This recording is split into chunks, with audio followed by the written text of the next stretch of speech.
আয়াতুহু যাদাতুহুম ঈমানা। তোমরা জানা জিনিস বারবার আলোচনা করো, এতে তোমাদের ঈমান আরো বেড়ে যাবে, পাকাপোক্ত হবে, মজবুত হবে। এই জন্য আমরা জানা জিনিসগুলো বারবার আলোচনা করব। আল্লাহ বলেন, আন-নাবিয়্যু আওলা বিল মুমিনিনা মিন আনফুসিহিম ওয়া আযওয়াজুহু উম্মাহাতুহুম।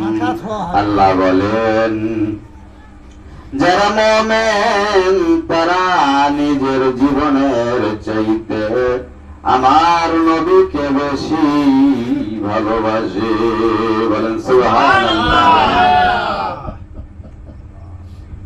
নবী বলেন, লা ইউমিনু আহাদুকুম হাত্তা আকুনা আহাব্বা ইলাইহি মিন ওয়ালিদিহি ওয়া ওয়ালাদিহি ওয়ান নাসি আজমাইন। নবী বলেন, তোমাদের ছেলে মেয়ে পিতা মাতা তোমাদের নিজের জীবনের চাইতে আমি রাসূলকে বেশি ভালোবাসতে হবে। নবীজিকে ভালোবাসার নাম ঈমান।